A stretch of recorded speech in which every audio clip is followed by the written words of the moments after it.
국회 입법조사처의 박소영 입법조사관께서 함께해주고 계십니다. 국내외 블록체인 정책 동향이라는 주제로 의견 나눠주실 텐데요. 박소영 입법조사관께서는 한국과학기술기획평가원과 법무법인 강호의 변호사로 활동하신 바 있고요. 현재는 국회 입법조사처 입법조사관으로 함께하고 계십니다. 과연 어떤 내용들을 들려주실지 여러분 기대해 주시기 바랍니다. 박소영 입법조사관께 마이크 넘겨드리겠습니다. 강연 부탁드립니다. 네, 안녕하세요. 저는 국회 입법조사처의 박소영 입법조사관입니다. 저는 오늘 국내 위주로 블록체인 현재까지의 정책 동향을 발표드리도록 하겠습니다. 블록체인 정책으로 하면은 사실 가상자산 쪽에 이제 금융 정책 동향이 있을 것이고요. 블록체인 이제 산업 기술 쪽에 이제 정책 동향이 있을 텐데요. 오늘은 이제 과학기술 정보통신부가 주로 주관하는 정책 동향을 위주로 발표드릴 예정입니다. 네, 우리나라에서 블록체인 관련된 이제 큰 발전 전략이 등장한 것은 2018년 6월입니다. 2018년 6월에 정부가 블록체인 기술 발전 전략을 발표하였습니다. 그래서 이때는 이제 블록체인이 한창 이제 주목받는 시기였기 때문에 정부가 블록체인 초기 시장을 형성하고 기술 경쟁력을 확보하고 그다음에 인력 양성, 기업 육성 등을 통해서 산업 활성화 기반을 조성하고자 하는 계획을 발표하였습니다. 그래서 그 일환으로 공공 서비스 효율화와 민간 투자 확대를 목표로 2018년부터 7개 분야에서 중고차 거래, 축산물 이력 관리, 부동산 등 34개의 시범 사업을 추진을 하였습니다. 이렇게 추진한 사업으로 이제 블록체인 초기 시장을 활성화하는 성과를 거두었습니다. 그래서 다만 한 2년 후에 이 발전 전략을 한번 점검을 하였을 때 아직은 그 작은 시범 사업으로 기술 가능성을 확인하는 수준에 그쳤고 시장 확산에 이어지지 못했다는 이제 평가가 되어서요. 단년도 사업으로 이루어졌던 사업을 개편하고 타 사업과의 연계를 좀 더 확보하고자 해야 한다는 목소리가 있었습니다. 그래서 2018년 6월에서 2년 후에 블록체인 기술 확산 전략, 발전 전략 다음으로 확산 전략을 발표하였습니다. 확산 전략은 그 발전 전략을 현황을 점검하고 그에 따른 이제 5가지의 추진 전략을 도출하였습니다. 그래서 첫 번째로는 이제 시범 사업을 여러 개 진행을 하면서 다수 레퍼런스를 확보하였으나 큰 사업이 없어서 여전히 국민 체감도는 높지 않다는 평가하에서 2020년도에는 7개 분야 온라인 투표, 기부, 사회복지, 신재생에너지, 금융, 부동산 거래, 우정 이렇게 7개 분야에 집중적으로 시범사업을 전면 도입함으로써 블록체인 효과성에 대한 사회적 인식을 보다 제고하겠다는 계획을 발표하였습니다. 그리고 사실 전략 중에 3번째, 4번째, 5번째는 발전 전략과 비슷한 맥락을 가져갑니다. 우리나라 기술이 국내에서도 통할 수 있게 하고 선도국 대비의 이제 기술 격차를 줄이고 환경 조성을 하기 위해서 기술을 지원하고 기업을 지원을 하고 제도를 지원을 하고자 하는 것이 3번째, 4번째 전략이 되겠습니다. 그래서 확산 전략에서 좀 더 그 발전 전략과 다른 측면은 포스트 코로나 시대에 이제 비대면 서비스 요구가 증가하면서 구체적으로 분산 신원증명 서비스를 활성화하겠다는 계획을 특정해서 밝힌 것이 이제 이 확산 전략의 특징이 되겠습니다. 그래서 이 5가지의 전략은 사실 확산 전략으로만 이제 끝이는 것이 아니라 같은 그 다음 달에 발표한 이제 디지털 뉴딜 1.0에 구체적인 내용이 녹아 들어가 있습니다. 사실 그래서 여러 가지 정책이 약간 시주가 날줄식으로 여러 군데에서 이제 등장하는 측면이 있습니다. 그래서 디지털 뉴딜 이제 한국판 디지털 뉴딜은 범정부 차원에서 2025년까지 총 58조 원, 약 58조 원을 들여서 디지털 경제로의 전환을 선도하기 위한 계획이었는데요. 이는 2020년 7월에 발표하였습니다. 이 디지털 뉴딜의 이제 블록체인 관련 추진 현황을 살펴보면은 디지털 뉴딜 첫 번째 디지털 파티의 데이터 네트워크 AI 생태계 강화 부분에 블록체인 기술 선도 적용 시범 사업을 추진을 하고 시범 사업뿐만 아니라 확산 사업을 착수하겠다는 내용이 포함되어 있습니다. 그리고 이제 또 디지털 파트에서 SOC 디지털화 내용을 보면은 거기서 이제 스마트 물류 내용이 들어가 있습니다. 그래서 항만 블록체인 플랫폼을 확대하는데 이제 일단 부산과 인천항을 중심으로 플랫폼을 구축을 한다는 내용입니다. 근데 사실 이 내용은 앞에 돌아가면은 다섯 번째 전략 혁신 생태계 조성의 부산 특구 연계 혁신적 시범 사업과 이제 첫 번째 그 전략의 7대 분야 전면 도입 이 내용이 이제 디지털 뉴딜에도 녹아 들어가 있다고 보시면 되겠습니다. 그리고 이제 디지털 뉴딜이 2020년 7월에 발표했는데요. 그로부터 1년 뒤에 2021년 7월에 정부가 다시 디지털 뉴딜 1.0 추진 성과를 진단을 하고 새로운 또 보강할 이제 방향을 설정을 하였습니다. 그래서 디지털 뉴딜 2.0은 1.0에서 구축한 디지털 인프라를 바탕으로 민간 중심의 활용을 강화하고자 하는 내용을 담고 있습니다. 아까 앞에서 보면은 블록체인 내용이 이제 데이터 파트 쪽에 이제 디지털 파트 쪽에 이제 중점이 되어 있는데요. 1.0에서는 디지털 파트가 교육 인프라 디지털 전환, 비대면 산업 육성 그 파트가 있었는데요. 이 내용을 2021년에는 비대면 인프라 고도화 이제 통합으로 합치고요. 세 번째로 초연결 신산업 육성 전략을 신설을 하였습니다. 근데 이 내용에 이제 블록체인 내용이 들어 있는데요. 이 초연결 신산업 육성은 디지털 융복합을 다양한 분야로 확산하여서 메타버스, 클라우드, 블록체인 등 그런 모든 그런 최근 기술을 연결을 하여 신산업을 육성하겠다는 계획이고요. 이를 위해서 다부처 대규모 블록체인 기술 융합 연계 프로젝트를 추진하고 기술 혁신 지원 센터를 구축해서 산업 초기 성장을 지원을 하고 현재 블록체인의 그런 기술적 한계를 고려해서 개인정보, 위치정보 이런 파기 방법을 좀 더 폭넓게 인정하는 제도 개선을 하겠다는 내용이 담겨 있습니다. 네, 그래서 이 블록체인 발전 전략, 확산 전략, 디지털 뉴딜 1.0, 2.0이 과학기술정보통신부가 현재 추진하고 있는 블록체인 사업의 기반이 된다고 생각하시면 되겠습니다. 그래서 현재 과기부의 이제 블록체인 사업 예산은 2020년 343억 원에서 2021년에 531억 원으로 전년 대비 55% 증가하였습니다. 그 중에 이제 많은 부분이 이제 확산 사업이 차지를 하고 있는데요. 확산 사업은 아까 말씀드렸듯이 그 확산 전략에서 첫 번째로 7대 이제 집중 분야를 선정해서 좀 더 대규모로 블록체인을 시범을 해보겠다라는 내용입니다. 그래서 과제당 이제 15억 수준이고 2021년도에는 이 중 5개 사업을 추진을 하고 있습니다. 그래서 현재 투표, 기부, 사회복지, 고객관리, 신재생 에너지 5개의 사업을 추진하고 있는 것으로 알고 있습니다. 그 외에도 이제 시범 사업으로는 그 확산 사업보다는 좀 더 규모가 작지만 이제 새로운 신규 서비스 분야를 지원하기 위한 선도 시범 사업, 그 다음에 분산 신원 증명에 집중을 하여서 DID 이제 집중 사업을 현재 추진을 하고 있고요. 2018년대부터 이어온 것 같이 그 특구와 연계를 해서, 왜냐하면 이제 블록체인 관련된 게 제도 개선이 필요한 부분이 있기 때문에 규제자유 특구 사업과 연계를 해서 새로운 서비스를 발굴하는 시범 사업을 추진을 하고 있는 것으로 보입니다. 그리고 시범 사업에 이제 이어서 현재도 고성능 합의 기술, 스마트 계약 보안 기술, 그 다음에 개인정보 처리 기술, 데이터 관리 기술 등을 진행하고 있고요. 전문 기업을 육성을 하고 있습니다. 그래서 이제 그 과기부 사업 외에도 다양한 부처, 그 다음에 지방자치단체, 공공기관에서 블록체인 도입 사례를 현재 만들고 있습니다.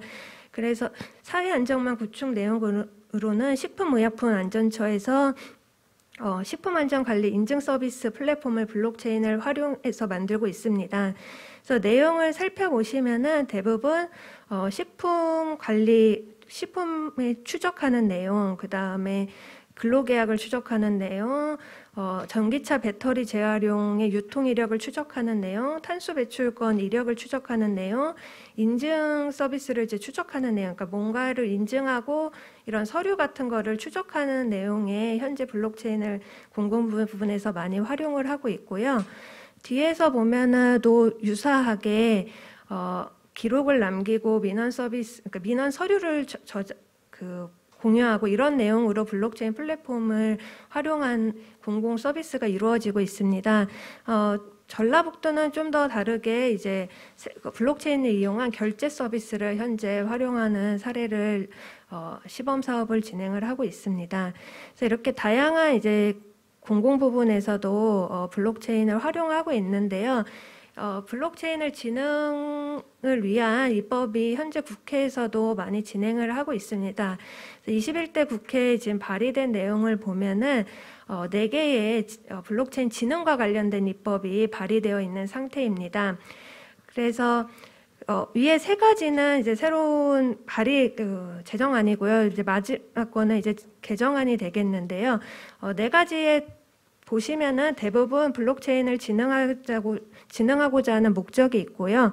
블록체인 관련된 기본계획이나 시행계획을 수립해야 된다는 내용, 표준화와 전문인력 양성, 국제협력이 필요하다는 내용, 그 다음에 약간의 형태는 다르지만 블록체인을 시범할 연구개발 특구 아니면 진흥단지, 시범사업 등을 촉진을 해야 한다는 내용, 사업자에 대한 세제 지원이나 특별 지원이 필요하다는 내용이 공통적으로 약간 들어가 있고요.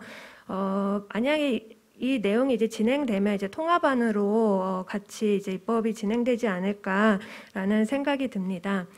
그래서 이렇게 크게 블록체인을 진흥하고자 하는 입법이 있고요. 좀 더 구체적으로 살펴보면은 재미있는 입법들도 있습니다. 그 구체적인 사례에서 블록체인 기반한 서비스를 사용을 하겠다라는 내용이 담긴 개정안도 있는데요. 군 공항 이전 지원에 관한 특별법에서 이제 그 이전과 지원에 관해서 투표를 해야 되는데 이를 블록체인 기반으로 하자라는 내용을 구체적으로 담은 입법안도 있고요. 3번째 민법 같은 경우에는 현재 이제 암호화 등 과학적 기술을 이용하거나 이제 법률로 정보의 이용을 제한하는 방법으로 이런 것도 물건으로 인정하자는 개정안이 올라와 있는 상태입니다. 그다음에 마지막으로 미디어 바우처에서 이제 그런 언론에 대한 그 투표를 선호의 의사표시를 하게 되어 있는데요. 그러니까 결국은 이 투표를 전 블록체인을 이용해서 하자. 그러니까 구체적으로 어떤 투표를 블록체인 기반으로 하자는 내용의 입법안도 현재 있는 상태입니다. 네, 여기까지가 이제 제가 전반적인 블록체인 정책 동향을 말씀드렸고요. 2021년을 생각을 해보면은 블록체인 관련돼서 이제 가장 이야기가 많이 된 게 이제 가상자산 제외하면은 분산신원 증명과 NFT라고 생각이 들어서요. DID 관련 정책과 NFT 관련 정책을 좀 더 구체적으로 말씀드리도록 하겠습니다. 그래서 DID라고 불리는 이제 분산신원 증명은 신원 및 자격 증명 시 사용자가 증명 목적이 필요한 정보만을 선택하여 검증기관에 제공함으로써 개인정보 보호를 강화할 수 있는 디지털 신원 확인 체계라고 할 수 있습니다. 그래서 기사의 자료에서 제가 따왔는데 이제 과거에는 이제 개별 신원 모델로서 사용자가 각각의 인터넷 사이트에서 아이디와 패스워드를 발급받았어야 했는데요. 현재는 많은 분이 사용하시겠지만 카카오나 네이버 등 다양한 그런 포털 계정으로 여러 다른 사이트도 로그인 할 수 있는 이제 연합 신원 모델 방향으로까지 와 있는 상태입니다. 그래서 DID는 이와 다르게 이제 사용자가 그런 신원증명 정보를 가지고 있고 사용자가 자기가 필요한 내용 부분에 대해서만 어플리케이션이나 등에 제공을 할 수 있는 그런 서비스를 말합니다. 그래서 결국 중요한 개인정보나 신원증명과 관련된 내용을 본인이 직접 관리할 수 있는 장점이 있는 디지털 신원 확인 체계가 되겠습니다. 정부는 2020년 6월에 블록체인 기술 확산 전략에서 그 5개 전략 중에 하나의 파트, 그러니까 사실 큰 파트인데요. 큰 파트로 분산 신원 증명 서비스 활성화 전략을 밝혔습니다. 왜냐하면 이제 분산 신원 증명이 결국 이제 정부의 다양한 신분증 체계와 연결되어 있기 때문에 정부가 이 부분을 블록체인을 집중 육성할 부분으로 삼았다고 저는 생각이 들고요. 그러다 보니 블록체인 시범 사업에 올해 이제 블록체인 시범 사업에 접수된 55개 과제 중에 28개가 DID 관련된 서비스였습니다. 그리고 같은 달에, 그러니까 블록체인 기술 확산 전략의 그 정부가 디지털 정부 혁신 발전 계획을 발표하면서 향후 비대면 서비스를 확대하기 위해 그런 비대면으로 신원을 증명할 수 있는 서비스를 개발을 하겠다고 밝히고 이를 디지털 뉴딜 사업에 포함한 바 있습니다. 네, 그래서 이제 현재 올해 행안부가 모바일 공무원증을 우선 그 DID 방식으로 도입을 하였습니다. 그래서 오른쪽이 이제 그 모바일 신분증이라고 합니다. 그래서 이 공무원증을 모바일로 발급받아서 이 신분증으로 청사와 스마트워크 센터 출입이 가능하고요. 국립세종도서관의 이제 도서 대출 시에 대출증으로 사용 가능한 시스템을 마련을 하였습니다. 또한 이런 단순한 출입뿐만이 아니라 우리가 행정부에서 쓰는 공인인증서라고 볼 수 있겠는데 그런 행정전자 서명이 없이도 공직자 메일이나 그런 결제 체계의 업무 시스템에 로그인할 수 있는 체계를 마련을 하였고 공무원 증빙 서류도 이 신분증으로 가능한 이제 제도를 우선적으로 도입을 하였습니다.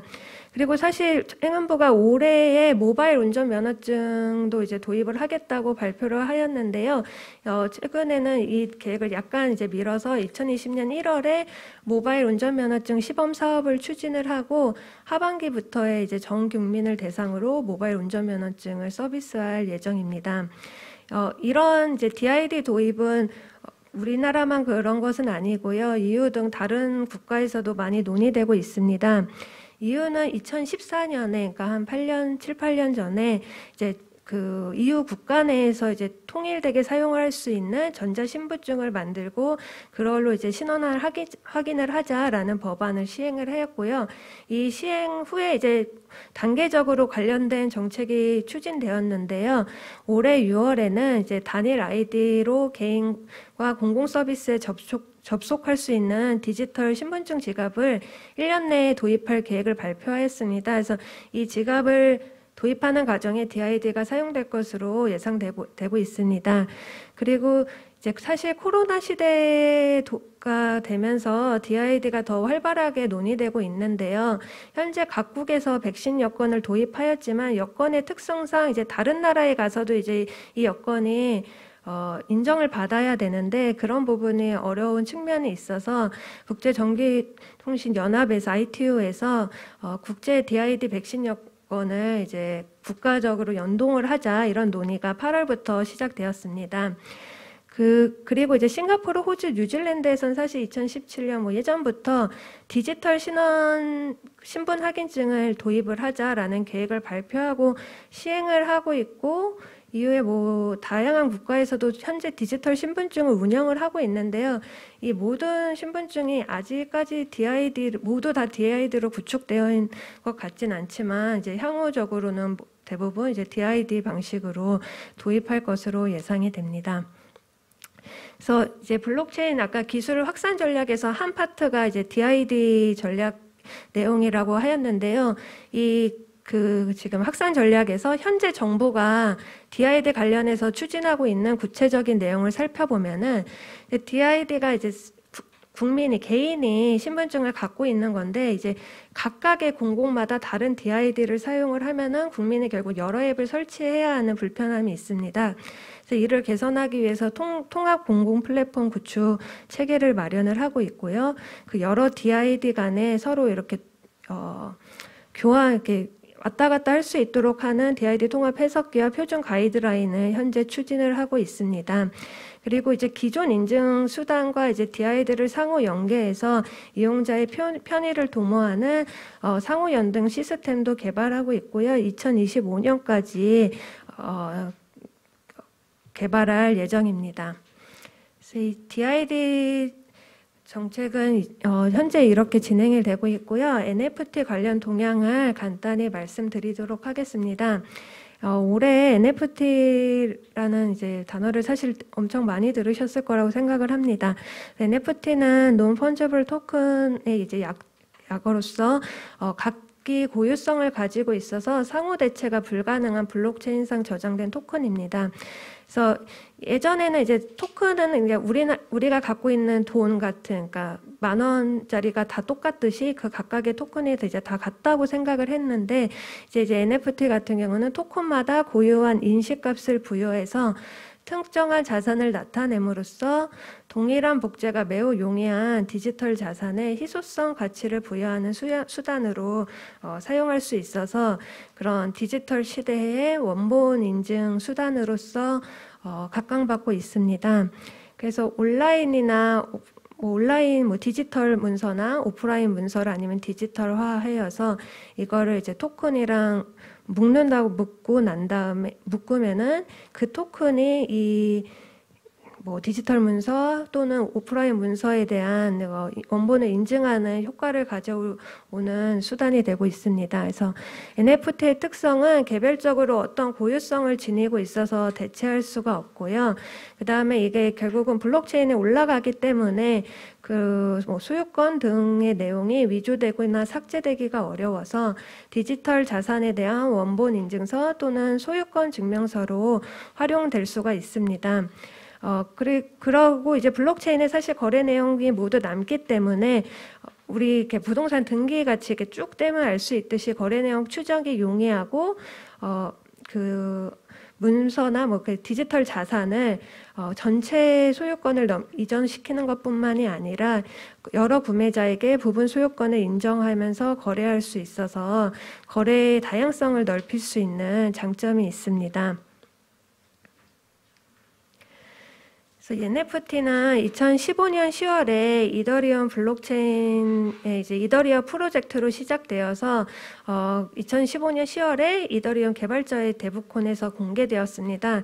그래서 사실 이 NFT가 주목받게 된 것은 그로부터 2년 뒤인 2017년 6월에 미국의 한 회사가 크립토펑크 프로젝트라는 것을 이제 발표하는데 이게 이제 집중을 받으면서 NFT 시장과 NFT 표준을 형성하는 토대가 되었습니다.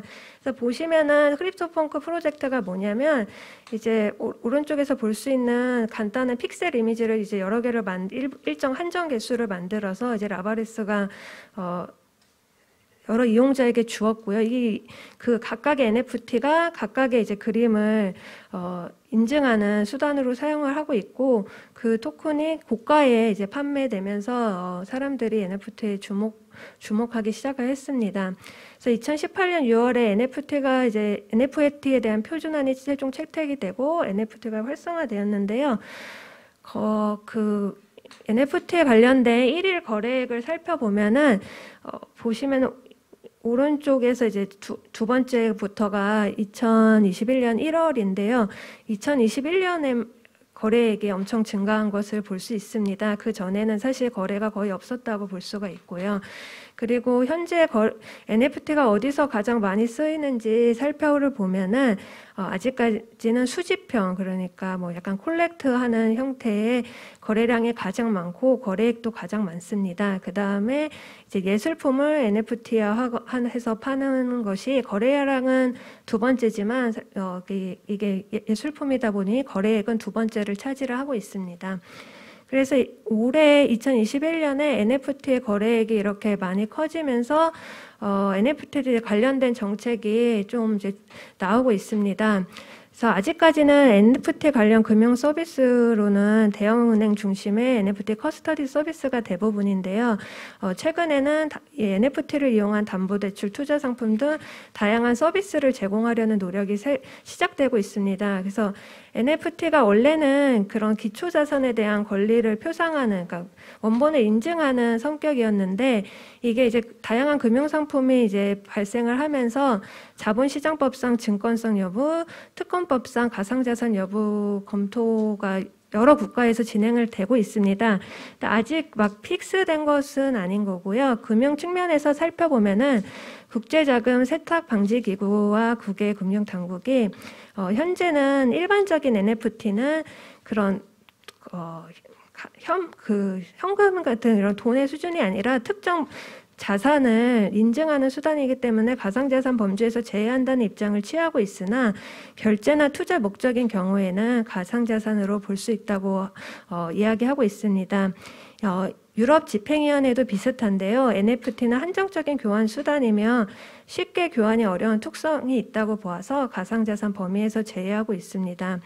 우리나라 금융위원회는 일반적인 NFT는 가상자산이 아니나 수천만 개 이상의 NFT를 발행해 화폐나 투자수단으로 쓰이는 경우에는 가상자산으로 간주한다는 입장을 보이고 있는데요. 최근 국회 정모위원회 금융위가 제출한 가상자산 이용자 보호 등에 관한 법률에 대한 쟁점 보고서가 있는데요. 이에 따르면 가상자산 정의에 NFT는 다양한 양태를 발전하고 있으며 가상자산 정의에 포섭되는 경우 동법을 적용한다라는 입장을 보이고 있습니다. 그래서 정리하면은 아직 일반적인 NFT는 특정 물을 상징하는 변리를 표상하는 거기 때문에 가상자산으로 보고 있지 않으나 그 형태가 매우 수천만 개를 발행하거나 그러니까 결국 투자수단으로만 사용하는 형태의 NFT가 발행이 되면 이는 가상자산으로 본다는 입장이 현재 이제 전반적인 기조인 것 같습니다. 이제 마지막 장인데요. 그래서 이제 가상자산 포함 여부와 연결되어서 현재 가세 여부가 아직 명확하지가 않습니다. 그래서 최근에 이제 발표한 자료를 보면은 2021년 8월에는 기재부와 금융위 등이 이제 NFT 가세 여부 방안을 검토하겠다고 밝혔고요. 10월에는 기재부 장관이 일단은 내년부터 시행되는 가상자산 소득세 가세 대상은 아니라고 했고, 반면 이제 21년 11월에는 특검법 규정에 따라 NFT도 포섭될 수 있다 형태로 말해서 현재는 이제 그 NFT가 가상자산으로 포함할지 아니면 미술품, 예술형의 경우에는 미술품 저작권 지분을 유동화한 것으로 볼 것인지 아니면 별도의 디지털 자산으로 보아서 별도의 이제 가세 체계를 마련할 것인지가 명확하지 않습니다. 그리고 이제 문체부 쪽에서는 NFT가 이제 현재 그런 예술 작품을 디지털로 올리는 과정에서 발생하는 2차적 저작권, 재판매권, 디지털 권리 소진에 대해서 현재 검토하고 있는 것으로 보이고요. 게임 측면에서는 NFT가 이제 메타버스와 연결돼서 다양한 플레이투 게임에서 사용이 되는데 그와 관련된 사행성과 경품 해당성 측면을 현재 정부가 검토하고 있는 것으로 보입니다. 네, 여기까지가 제 발표입니다. 네, 감사합니다. 네, 고맙습니다. 여러분 어떻게 보셨습니까? 박소영 입법조사관께서 이 블록체인을 다양한 분야로 확대시키기 위한 다양한 정책들도 함께 말씀을 해주셨고 이런 정책이 이루어지고 있는 가운데 최신의 이 블록체인 동향들을 짚어주셨습니다. 아마 블록체인 관계자라든가 기업인들에게서는 이런 강연을 들으시고 굉장히 유익한 시간이 되지 않았을까라는 생각이 듭니다.